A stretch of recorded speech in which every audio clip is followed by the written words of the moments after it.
সুপ্রভাত। আজকে আমাদের গন্তব্য তারাপীঠ। আমরা যাচ্ছি রায়গঞ্জ থেকে। আমার ট্রেন ছিল 6:20-তে কুলিক এক্সপ্রেস। যথারীতি ট্রেন লেটেই আসে, 7টার দিকে প্রায়। কুলিক এক্সপ্রেসে সবসময় টিকিট যখনই কাটতে যাই সবসময় ওয়েটিং লিস্টই থাকে, আর সেভাবে টিকিট কাটার সময় পাইনি, তাই জেনারেল টিকিট কেটে আমি জেনারেল কামরাতে গিয়েছিলাম। রিজার্ভেশন করিনি, এটা আমার টিকিট। জেনারেলে গেলাম, প্রথমে কোনো অসুবিধা ছিল না, পরে যা ভিড় হলো সে বলার নয়। রায়গঞ্জ থেকে কুলিকে যদি কেউ যাও টিকিট আগে থেকে কেটে রেখো, এত ভিড় হয় না।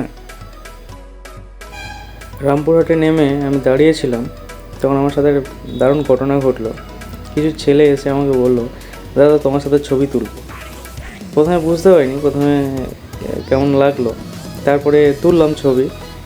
তারপর আমাকে একটা ইনস্টাগ্রাম আইডি দেখিয়ে বলছে, এটা তুমি না, তোমার 1.5 মিলিয়ন ফলোয়ার রয়েছে ইনস্টাগ্রামে। আমি এই জায়গাটাতে ছিলাম দাঁড়িয়ে। আমি বুঝতে পারি না যে এটা খুশি হব আমি নাকি আমি দুঃখ পাবো। এটা আমার সাথে প্রথম ঘটলো। এটা তারাপীঠ মন্দিরের ভেতরের সিন। তখন আরতি হচ্ছিল, তখন গিয়েছিলাম দেখতে। ভাগ্য ভালো, দেখতে পেলাম, সবাই দেখতে পায় না।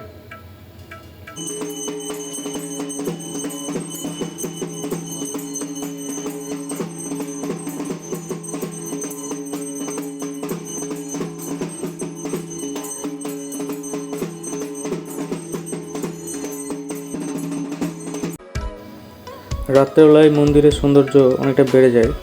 খুব সুন্দরভাবে সাজানো ছিল, অনেক বড় বড় লাইটও লাগানো ছিল। আমার বন্ধুর কাছ থেকে জানতে পারি যে ওটা অমাবস্যা পর্যন্ত থাকবে, তারপর নাকি খুলে দেওয়া হবে। এটার বিশেষ কোনো কারণ আছে কিনা আমি জানি না।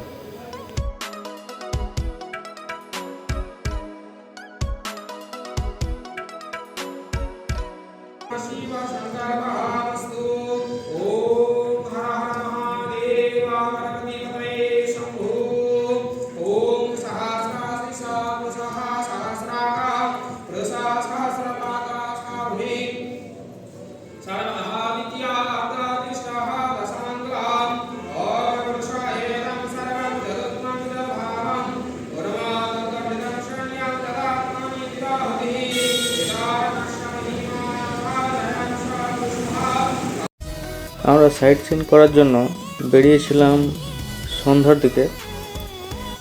তো জানতে পারি যে সবথেকে ভালো সময় যদি সাইট সিন করতে যাওয়ার হয় তারাপীঠে সাইট সিন, তাহলে ওটা হয় বিকাল বা সকাল দিকে।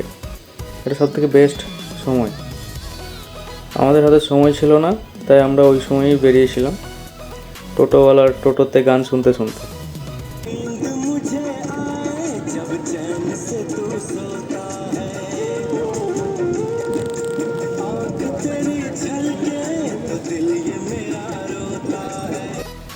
টোটোওয়ালার কাছ থেকে জানতে পারি যেহেতু ঠান্ডার দিন সেহেতু অনেক মন্দির তাড়াতাড়ি বন্ধ হয়ে যায়।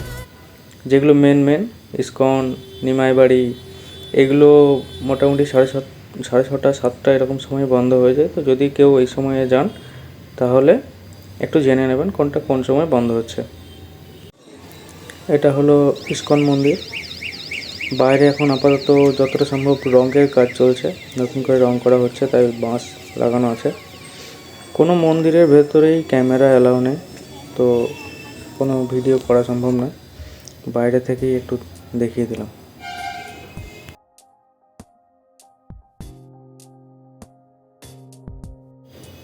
এটা হলো নিমাইবাড়ি, নিত্যানন্দ মহাপ্রভুর জন্মস্থান।